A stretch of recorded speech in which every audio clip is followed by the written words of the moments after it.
Well दोस्तों, जो बच्चे 12th क्लास है नहीं उससे कर रहे हैं उनके लिए मैं कुछ फिजिक्स के इंपॉर्टेंट क्वेश्चन लेके आया हूँ। इनको कर डाला तो आपकी लाइफ झिंगा लाला। तो ये दोस्तों ये क्वेश्चन ऐसे हैं जिनको आपने कर दिया तो आपके आधे से ज़्यादा जो सिलेबस है वो कवर हो सकता है। तो दोस्तों मैं विक्की वर्मा और आप सभी का स्वागत है हमारे इस चैनल पे। तो दोस्तों हम जैसे फर्स्ट क्वेश्चन करते हैं, तो does the charge given to the metallic sphere depend on whether it is hollow और solid, give reason for your answer. तो दोस्तों इसने बोला है कि कोई मेटल है, मेटेलिक स्फीयर है, वो होलो हो या फिर सॉलिड हो, उस पर कोई चार्ज डिपेंड करता है। तो दोस्तों इसका आंसर नहीं है, क्योंकि आप जानते हो कि कोई भी चार्ज जो होता है वो उसके सरफेस पे लाई करता है और कंडक्टर के इनसाइड में जो चार्ज होता है वह जीरो होता है। तो दोस्तों ये ध्यान रखना, सुचालक के अंदर कोई भी जो चार्ज होता है, आवेश होता है, वो हमेशा जीरो होता है।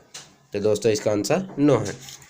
सेकंड क्वेश्चन है दोस्तों कि इसने पूछा है कि आप जो करंट कैरिंग लूप है, एक करंट कैरिंग लूप दोस्तों वो लूप होता है जिसके अंदर एक करंट जो होता है फ्लो कर रहा होता है। तो एक करंट कैरिंग लूप है, उसमें से एक हमने passing normally through the centre of circular loop, एक स्ट्रेट करंट कैरिंग कंडक्टर जो है उसके सर्कुलर लूप के पास से हमने पास किया है। तो इसने बोला है if the current through the wire increase, तो उसमें करंट जो है वो हम इंक्रीज करें, will there the induce EMF of loop. तो इसने पूछा है कि क्या उसमें ईएमएफ भी इंड्यूस होगा। तो दोस्तों आप जानते हो कि कभी भी करंट जो होता है वो चेंज करने से ईएमएफ जो होता है वो प्रोड्यूस होता है, लेकिन यहाँ हम करंट जो है वो इंक्रीज कॉन्स्टेंटली कर रहे हैं, इसलिए इसमें करंट जो है वो मैग्नेटिक फ्लक्स जो है, मतलब आप जानते हो कि जब हम करंट चेंज करेंगे तो मैग्नेटिक फ्लक्स प्रोड्यूस होते हैं। तो मैग्नेटिक फ्लक्स इसमें प्रोड्यूस नहीं होंगे, इस कारण जो होगा इसमें जो होगा वो मैग्नेटिक फ्लक्स जो होंगे वो जीरो हो जाएगा। तो जैसे हम थर्ड क्वेश्चन पे आते हैं। थर्ड क्वेश्चन है दोस्तों at a place of horizontal component of earth magnet. और दोस्तों ये क्वेश्चन जो है सबसे इम्पोर्टेंट क्वेश्चन माना जाता है कि इसने बोला एक अर्थ मैग्नेटिज्म है, ठीक है, और उसके हॉरिजॉन्टल दो कंपोनेंट होते हैं अर्थ के दोस्तों, एक होता है वर्टिकल और एक होता है हॉरिजॉन्टल। तो दोस्तों इसने बोला horizontal component of the earth magnetic field जो है वो बी है, मतलब BH is equal to B है। और एंगल ऑफ डी जो डेल्टा है दोस्तों, यहाँ पे देखो आंसर में एक डेल्टा लिखा होगा, कोस थीटा की जगह डेल्टा, तो ये डेल्टा जो है वो 60 डिग्री है। तो इसने पूछा है what is the value of horizontal component of earth magnetic field at equator. तो दोस्तों यहाँ पे एक वर्ड बोल दिया इक्वेटर। तो दोस्तों ये ध्यान रखना, हमेशा जो मैग्नेटिक फील्ड एट इक्वेटर जो होता है वो हमेशा दोस्तों क्या होता है, जीरो। तो यहाँ पे आंसर क्या हो जाएगा आपका, जीरो हो जाएगा। और यहाँ से जब हम वैल्यू रखेंगे BH is equal to BE cos theta जो है डेल्टा, तो डेल्टा की वैल्यू देखो तो 60 दी हुई है, 60, और कोस 60 की वैल्यू क्या होती है दोस्तों 1/2, सही पहचाना। तो 1/2 यहाँ हो जाएगा दोस्तों, और यहाँ B जो है उसकी वैल्यू जीरो रख के, तो यहाँ से डेल्टा जो है वो क्या हो जाएगा दोस्तों, जीरो आ जाएगा। और यहाँ से जब हम रखेंगे BH, वहाँ से BH की वैल्यू 2B आ जाएगी। ओके दोस्तों, कोई दिक्कत, कुछ भी दिक्कत हो तो कमेंट में करके कमेंट में बता देना दोस्तों। तो दोस्तों आप फोर्थ क्वेश्चन जैसे है, इसने बोला हमें name the junction diode whose IV characteristics are drawn below. तो दोस्तों इसने बोला IV कैरेक्टरिस्टिक्स दे रखी है। तो दोस्तों IV कैरेक्टरिस्टिक्स जो होती है उसके वर्क डन को बताती है कि कैसे कैसे वो वर्क करती है। तो दोस्तों इसने ये दे रखा है और आंसर पूछा है कि किसका IV कैरेक्टरिस्टिक्स है। तो दोस्तों आप फोटो डायोड के बारे में पढ़ोगे जिसके अंदर सोलर सेल आता है, ठीक है दोस्तों, और बहुत सारी चीज़ें आती है, सोलर सेल हो गया, ठीक है दोस्तों।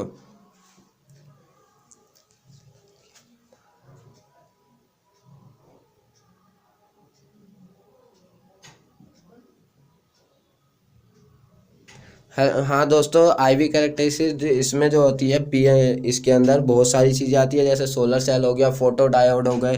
तो इसमें तो आपको इसका IV कैरेक्टरिस्टिक्स दिया हुआ है, तो इसका मतलब है कि कुछ समय बाद ये आके क्या हो जाएगा, माइनस में जीरो। तो ये जो होगा आपका सोलर सेल हो जाएगा। तो दोस्तों अब हम फिफ्थ क्वेश्चन पे आते हैं दोस्तों। फिफ्थ क्वेश्चन कहता है how is the speed of EM wave in vacuum determined by the electric and magnetic field. तो इसने पूछा है कि EM वेव की जो स्पीड है वो इलेक्ट्रिक और मैग्नेटिक फील्ड में जो होती है वो कैसे डिसाइड होती है। तो दोस्तों एक फॉर्मूला होता है B not is equal to E not by C, और दोस्तों यहाँ पे जैसे लिखा हुआ है C is equal to E not by V, वही है और इस पे जो है ये डिपेंड करती है। तो दोस्तों अब हम छठे क्वेश्चन पे आते हैं। How does the ampere Maxwell law explain the flow of current through the capacitor through when it is being charge by the battery? Right the expression of displacement current in term of the rate of change of electron. तो दोस्तों इसने बोला है कि ampere Maxwell law जो होता है law है वो कैसे हमें डिस्प्लेसमेंट करंट के बारे में बताता है। दोस्तों डिस्प्लेसमेंट करंट वो करंट होते हैं जो इलेक्ट्रिक फील्ड के वेरी करने से प्रोड्यूस होने वाला करंट है, उसे हम डिस्प्लेसमेंट करंट कहते हैं। तो यहाँ पे डिस्प्लेसमेंट करंट की जो है वो हमें डेरिवेशन बतानी है। तो डेरिवेशन दोस्तों यहाँ पे देखो, जैसे I D is equal to इसे epsilon not D phi by D T, तो इसको हमें बताना है। तो ये दोस्तों ये एक डेरिवेशन है, तो इसे आप एक बार कर लेना ज़रूर। जैसे दोस्तों अब हम 7th क्वेश्चन पे आते हैं। Define the distance of closest approach.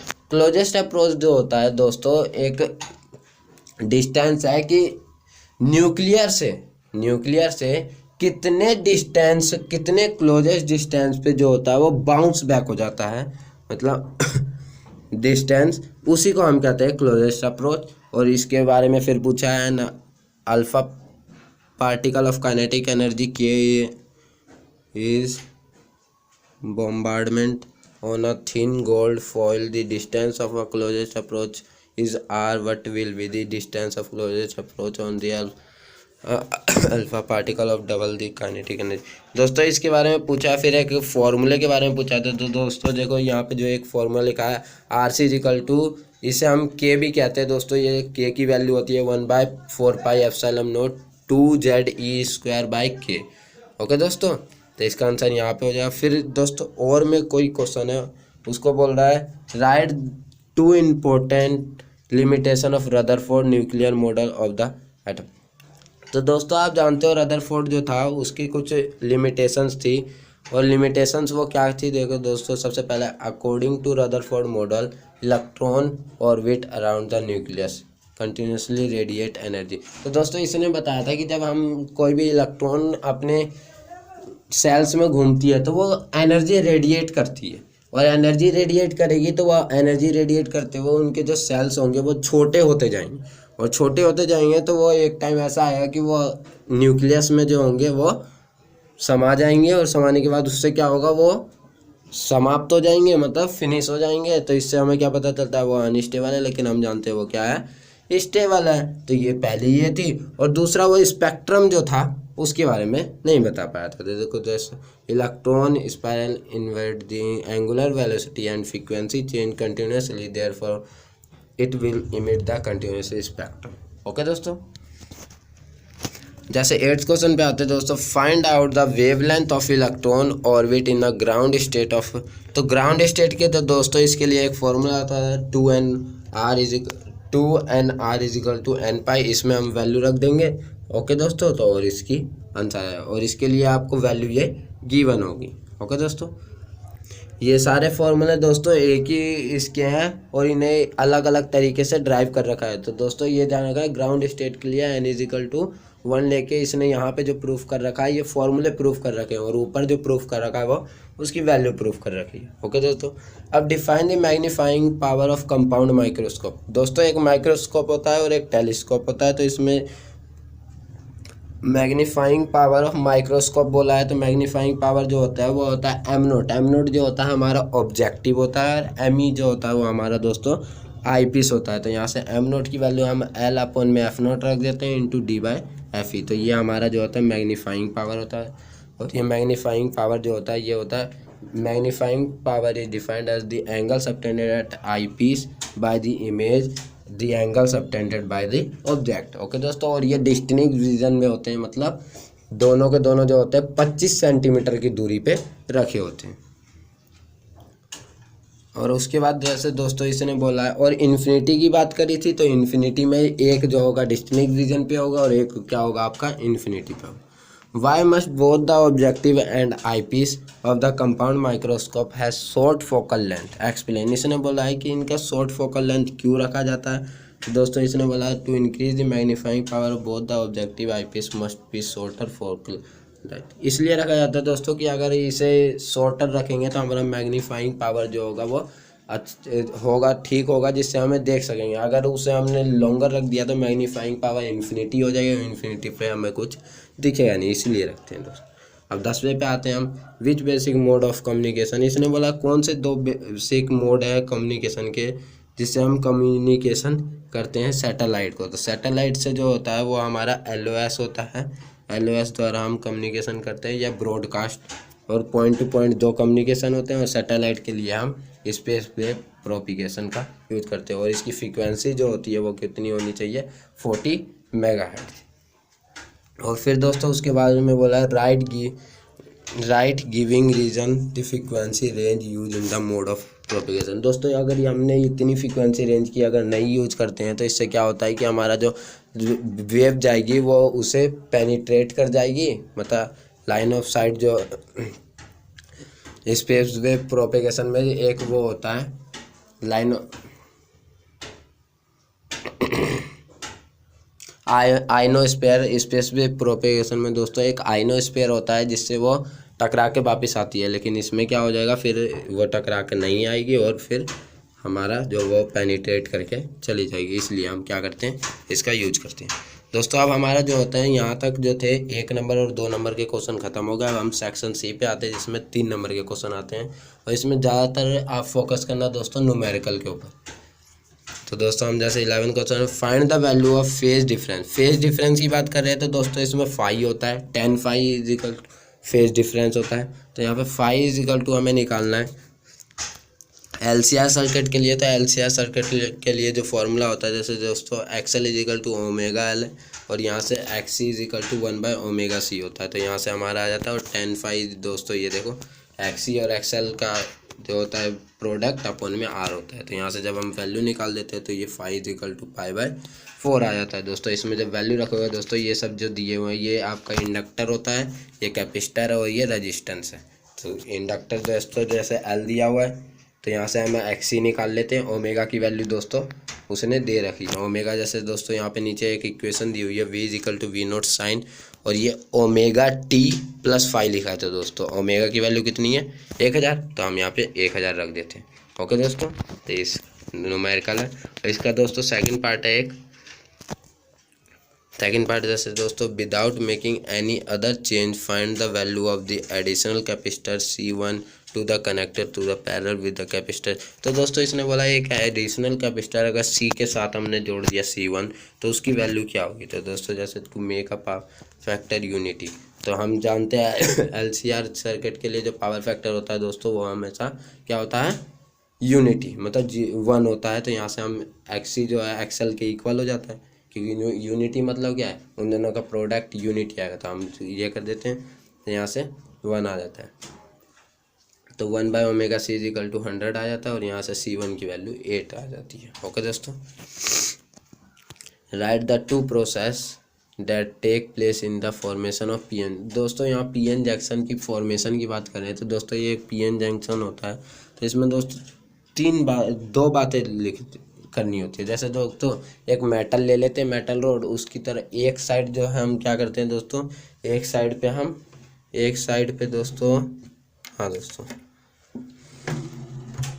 तो दोस्तों हम करते क्या है, एक साइड पे जब मेटल का रोड ले लेते हैं उसमें एक साइड पे तो हम क्या करते हैं P और एक साइड पे N।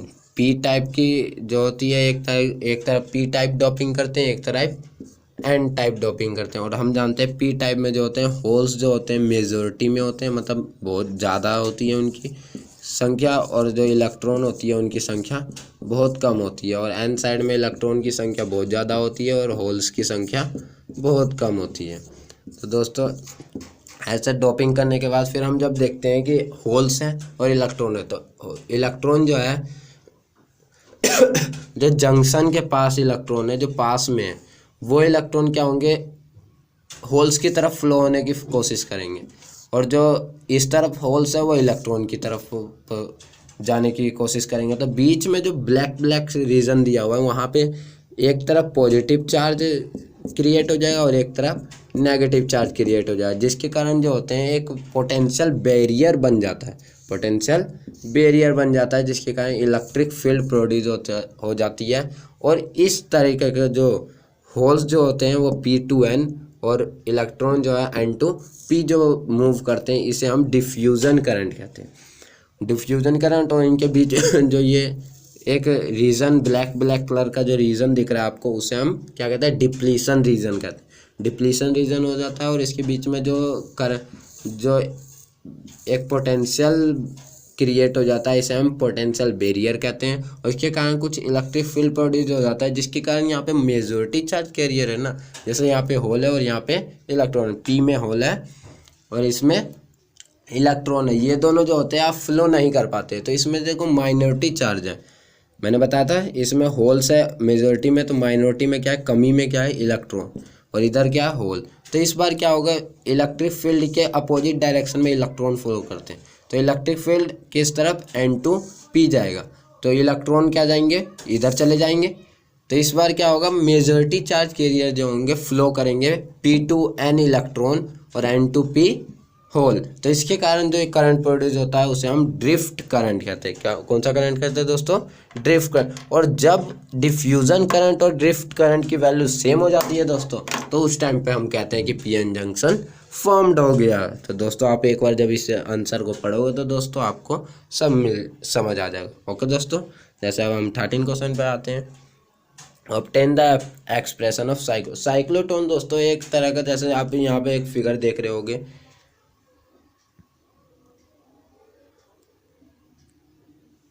तो दोस्तों यहाँ पे तो दोस्तों आप जैसे 13 क्वेश्चन पे आते हैं दोस्तों। तो obtain the expression of cyclotron frequency. तो दोस्तों साइक्लोटोन जो होता है ये एक तरह का डिवाइस है जो कि जो चार्ज पार्टिकल होते हैं उन्हें एक्सेलरेट करने के काम आता है। तो इसकी फ्रीक्वेंसी की बात आई है तो दोस्तों हम जानते हैं कि फ्रीक्वेंसी जो होती है mv²/r होती है, और ये QVB जो है एक फॉर्मूला होता है।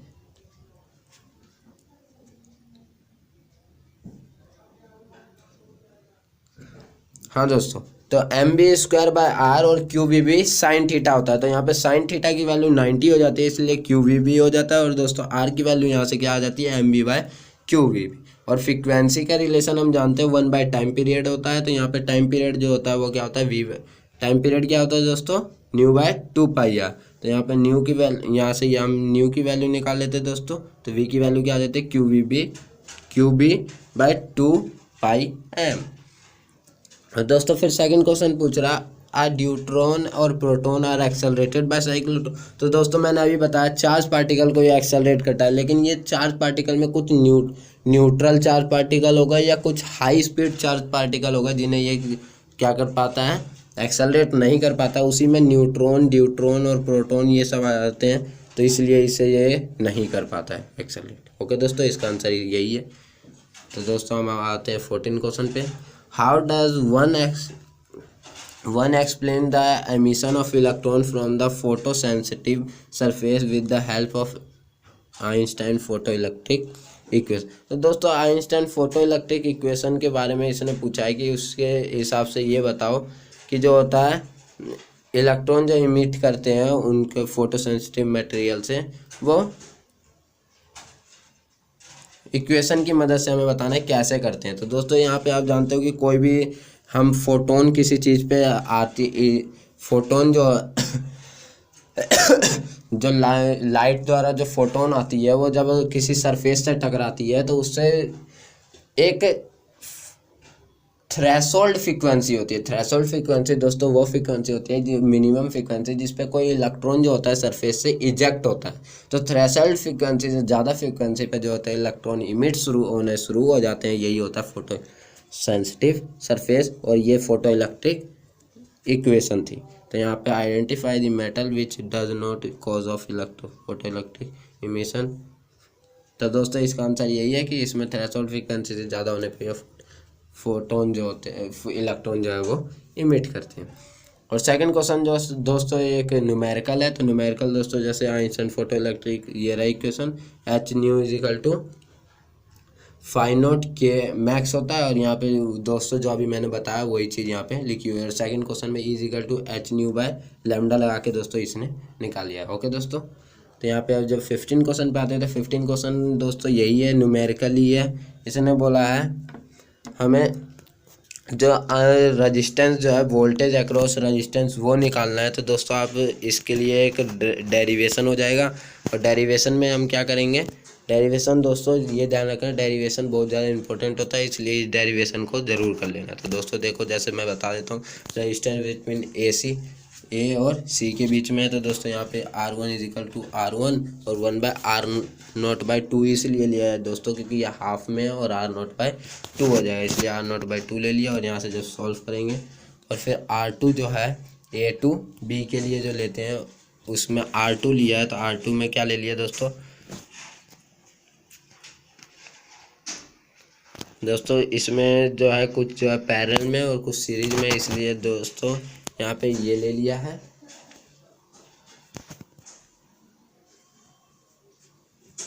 दोस्तों R और R0/2 जो है दोस्तों वो पैरेलल में है, इसलिए इसने ये लिख दिया R/0/2 और R + R0/2, और ये जो है R0 जो है इसके सीरीज में हो जाएगा, इसलिए R0/2, तो R2 आ जाएगा। और यहाँ से करंट निकालने के लिए वोल्टेज अपन में R कर दिया दोस्तों, और यहाँ से करंट निकल जाएगा, और डेरिवेशन यहाँ पे पूरी। तो दोस्तों जैसे हम 16 क्वेश्चन में define the term of amplitude modulation. तो दोस्तों इसमें होता है कि हमारा जो एक एम्पलीट्यूड फ्रीक्वेंसी होती है और एक कैरियर वेव होती है। तो दोस्तों कैरियर वेव की फ्रीक्वेंसी जो होती है, कैरियर वेव की फ्रीक्वेंसी वह एम्पलीट्यूड फ्रीक्वेंसी के एम वेव के अनुसार उसके अकॉर्डिंग वेरी करने को ही एम्पलीट्यूड मॉड्यूलेशन कहते हैं। और explain any factor which justify the need of modulating low frequency base band signal. तो दोस्तों इसने ये कहा है कि कैसे कैसे, तो इसमें दोस्तों आपको कुछ ऐसी कंडीशन लिखी है जिसमें ये ज़रूरत होती है। तो दोस्तों पहला होता है कि अगर हम एंटीना जो है उसकी हाइट बहुत ज़्यादा बड़ी रख दें λ/4 से, तो इसमें जो होगा एम्पलीट्यूड मॉड्यूलेशन जो होगा वो नहीं, ये बहुत ज़्यादा हाई होती है। जैसे हम जानते हैं कि लैम्डा की वैल्यू अगर हम 2000 रख दें तो 4 से डिवाइड कर 500 मीटर या 500 किलोमीटर की जो होती है वो 500 मीटर की जो खंबे एंटीना बनाने में उसमें हमें बहुत ज़्यादा खर्चा आएगा, इसलिए जो है एम्पलीट्यूड मॉड्यूलेशन किया जाता है। दूसरा होता है कि अगर हम सिग्नल को ऐसे ही भेज दें तो वो मिक्सिंग होने की दिक्कत होती है, यही इनके आंसर है। तो दोस्तों अब हम जब 17वें क्वेश्चन पे आते हैं, 17वां क्वेश्चन भी आपका न्यूमेरिकल पे ही है दोस्तों। तो न्यूमेरिकल आप जानते हो सीरीज में जो होते हैं वो हम सीरीज में अगर कैपेसिटेंस जुड़े होते हैं तो उन्हें 1/C1 + 1/C2 1/C3 लिखते हैं, और जब वो सीरीज में नहीं होते पैरेलल में होते हैं तो सीधा C1 C2 C3 जोड़ देते हैं। तो दोस्तों यहाँ पे पहले पैरेलल में है तो हमने यूँ जोड़ दिया, और सीरीज में तो आप फोन में करके जोड़ दिया। ओके दोस्तों, और फिर एक पावर का ये हम पैरेलल प्लेट कैपेसिटर जो होता है उसका फॉर्मूला Q = CB, और यहाँ पे वैल्यू रख के हमने, और फिर एनर्जी का फॉर्मूला होता है U = Q²/2C, उसमें रख के निकाल दिया। 18 क्वेश्चन दोस्तों वही है कि drive and expression of electric field की डेरिवेशन करनी है। तो दोस्तों जैसे इलेक्ट्रिक फील्ड की डेरिवेशन यहाँ पे, और यहाँ पे हमारा जो पूरा फॉर्मूला है वो आ गया आपका 2QA। ओके दोस्तों, और ये ध्यान रखना दोस्तों 2A × Q को हम P भी लिख देते हैं, तो यहाँ पे P/में KP - KPR² + A² 3/2 आती है। और उसके बाद कुछ कंडीशन पूछी है दोस्तों इसने कि ये कब स्टेबल होगा और कब अनस्टेबल होगा। तो ये ध्यान रखना दोस्तों, cos थीटा 180 पे क्या होता है 1, तो उस समय पे क्या हो जाएगा दोस्तों, cos थीटा की वैल्यू 0 और 180 पे वो स्टेबल और अनस्टेबल होगा। ओके दोस्तों, जैसे अब हम 19 क्वेश्चन पे आते हैं। 19 क्वेश्चन पे दोस्तों कुछ इक्वेशंस दी हुई है कि radioactive nucleus A undergoes a series of decay as given below. एक दिया हुआ है A-अल्फा, A1 beta, A2 alpha, A3 gamma और A4। ओके दोस्तों, और मास दिया हुआ है और एटॉमिक नंबर दिया हुआ है। ओके दोस्तों, तो इसने बोला है कि right the basic nuclear process of. तो ये दोस्तों सेकंड पार्ट है। जैसे हम फर्स्ट पार्ट करते हैं दोस्तों, 71 उसका, 71 जो है उसका एटॉमिक नंबर है और 76 जो है उसका मास नंबर है। तो दोस्तों हम जब यहाँ पे आते हैं A4 से A तक की वैल्यू पूछी है आपसे। ये 71 और जो 76 है वो आपका एटॉमिक नंबर और मास नंबर दिया हुआ है। तो दोस्तों हम जानते हैं कि गामा अगर कोई डीके होता है तो उसमें कोई चेंजेस नहीं आता। अगर 71 है तो वो 71 रहेगा और 69 है तो वो 69 ही रहेगा। तो दोस्तों यहाँ पे अगर अल्फ़ा डीके का भी होता है तो अल्फ़ा डीके का मतलब है उसका एटॉमिक नंबर जो होता है वो 2 कम हो जाता है और मास नंबर जो है वो भी 4 कम हो जाता है। तो उसने यहाँ पे जैसे दोस्तों देखते हो आपका 71 था और बीटा डीके में जो होता है वो बीटा माइनस डीके में वो एक प्लस हो जाता है और एक माइनस हो जाता है। तो दोस्तों यहाँ पे देखो आप चलोगे तो अल्फ़ा में 4 2 कम करो और 4 मास नंबर कम करो और बीटा माइनस डीके में एक प्लस करो। और तो हमेशा इसमें हमेशा दोस्तों आप पीछे से उल्टे की ओर से चलोगे तो हमेशा आपका इसमें आंसर ठीक आएगा। और इसने बीटा माइनस डीके और बीटा प्लस डीके का कुछ इक्वेशन पूछी है तो वो ये होती है। बीटा प्लस डीके की जो होते हैं neutrino plus electron plus neutrino होता है और यहाँ पे एंटी न्यूट्रिनो निकलता है और एंटी न्यूट्रिनो जो होता है उसके मास लेस होता है। ओके दोस्तों, जैसे हम 20वें क्वेश्चन पे आते हैं तो दोस्तों ये प्रिज्म से रिलेटेड है। अ रे ऑफ लाइट इंसिडेंट, तो इसमें एक रे ऑफ लाइट आता है। तो इसने पूछा है कि क्या उस 30 डिग्री पे मिनिमम डेविएशन है। तो calculate the speed of light through the prism. Speed of light तो ये दोस्तों हम रिफ्रैक्टिव इंडेक्स पे बता सकते हैं कि उसकी स्पीड ऑफ लाइट क्या होगी। तो दोस्तों ये आपका प्रिज्म का फॉर्मूला होता है। यहाँ से रिफ्रैक्टिव इंडेक्स इसने क्या निकाल दिया दोस्तों, √2 और यहाँ से हमने फिर इसकी स्पीड निकाल ली और स्पीड निकल गया। और दोस्तों फिर रे डायग्राम बोला तो रे डायग्राम आपका ये बन जाए। और फिर उसने दोस्तों कुछ इसने बोला find the angle of incident. Angle of incident भी निकालने और इमरजेंट निकालने के लिए कहा है। तो दोस्तों इसके लिए हमने ये फॉर्मूला लगा दिया और यहाँ से एंगल ऑफ इंसिडेंट और एंगल ऑफ ये रिफ्रैक्शन निकल जाएगा। और फिर एक सी मतलब कॉमन एमिटर ट्रांजिस्टर एम्पलीफायर दिया हुआ है और उससे हमें एक सिग्नल रेजिस्टेंस दिया हुआ है और इसको 2 वोल्ट से जोड़ा गया है। तो इसे एम्पलीफिकेशन करना है। तो transistor is 100, find the input signal voltage and base current और बेस रेजिस्टेंस ये दिया हुआ है। तो हमें इनपुट करंट निकालना है दोस्तों। तो इसके लिए हमने फॉर्मूला ये लगाएंगे और VCE मतलब इसका मतलब VCE मतलब होता है वोल्टेज अक्रॉस कॉमन एमीटर। मतलब एमीटर जो होगा इसमें 3 होते हैं, एमीटर, कलेक्टर और base.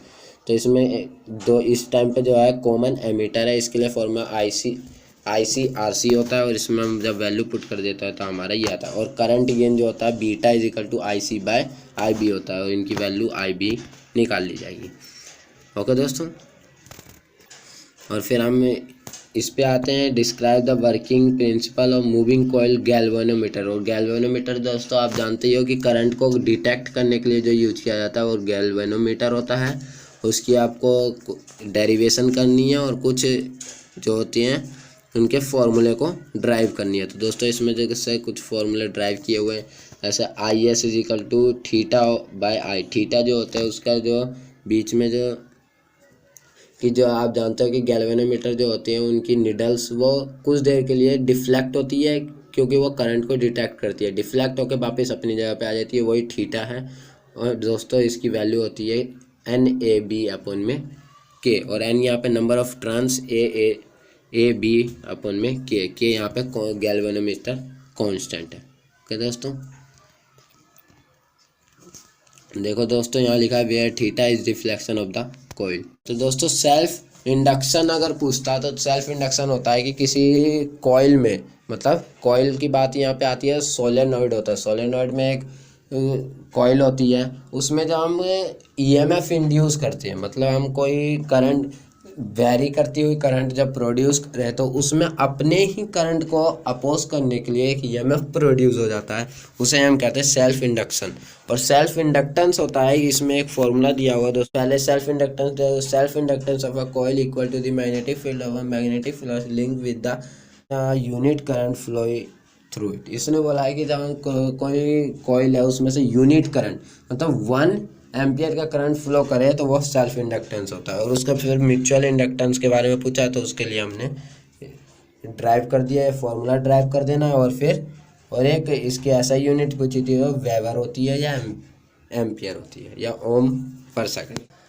Draw a level diagram of AC generator. AC generator दोस्तों ये हमेशा आता है, हमेशा। तो दोस्तों इस पे एक एसी जनरेटर दोस्तों जैसे मैं अभी दिखाता हूँ, ये देखो दोस्तों, ये एसी जनरेटर है। इसके एसी जनरेटर जो होता है ये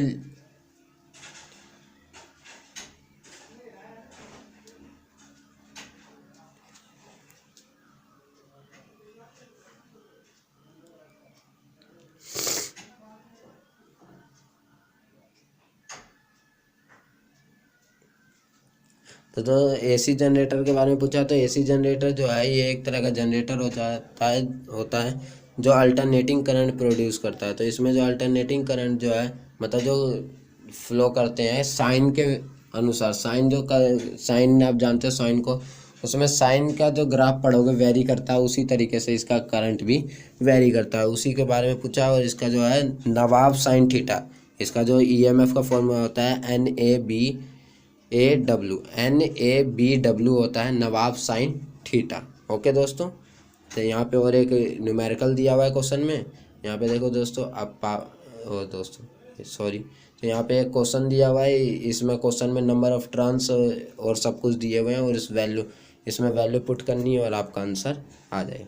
ओके दोस्तों, उसके बाद ट्रांसफार्मर के बारे में पूछा है, और में जो क्वेश्चन दिया हुआ है दोस्तों उसमें आपको एक स्टेप अप ट्रांसफार्मर जो होता है दोस्तों, ये आप लो एसी वोल्टेज को हाई एसी वोल्टेज या हाई को लो में चेंज करता है। तो ये दो प्रकार के होते हैं, स्टेप अप और स्टेप डाउन। स्टेप अप जो होते हैं वो लो को हाई में चेंज कर देते हैं, और जो स्टेप डाउन हाई को लो में चेंज कर देते हैं, और यही दिया हुआ है। और इस पर एक न्यूमेरिकल है, तो दोस्तों इसके भी आपको क्वेश्चंस करने हैं। तो दोस्तों यहाँ पे देखो, जैसे मैं आंसर दिखा देता हूँ इसका। देखो दोस्तों, यहाँ ट्रांसफार्मर है ये, और इसके ये ट्रांसफार्मर बनाने बोला, और दूसरा इसका फॉर्मूला ड्राइव करके उस न्यूमेरिकल को करने बोला। तो दोस्तों आप इसमें वैल्यू पुट करके देख सकते हो।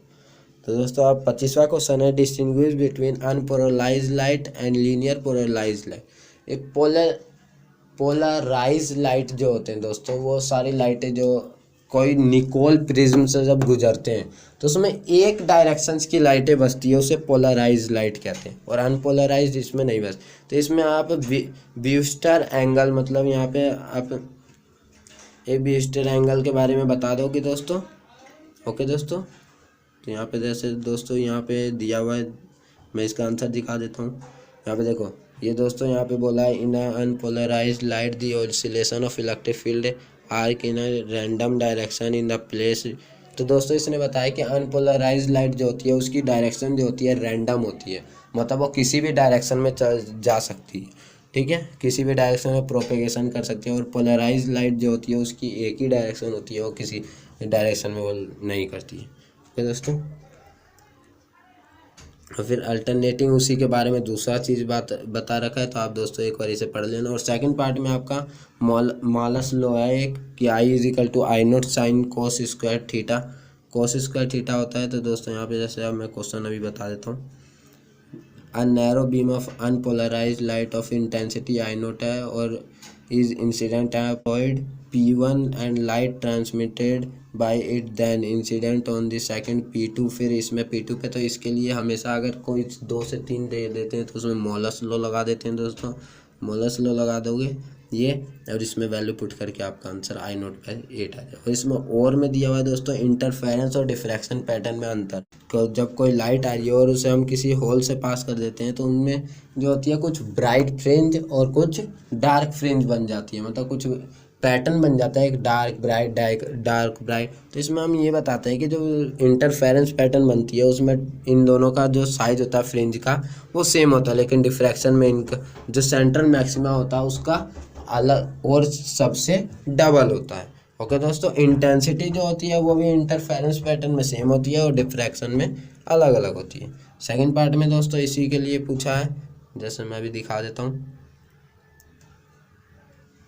एक मोनोक्रोमेटिक लाइट, एक इस पे दोस्तों ये वो है न्यूमेरिकल बेस। तो इसमें एंगुलर विड्थ का फॉर्मूला जैसे ये होता है ω=2π/a होता है। ये यहाँ पे दोस्तों, यहाँ पे बीच का फिर जो स्लिट जो होते हैं ना, उनके बीच का डिफरेंस है, और लैम्डा उनकी वेवलेंथ है। और यहाँ से आप फ्रिंज विड्थ निकालने का फॉर्मूला होता है lambda D by D. D जो है उन दोनों का, बड़ा डी उन दोनों जो पैटर्न जो रखे हुए हैं उन दोनों के बीच का डिफरेंस है।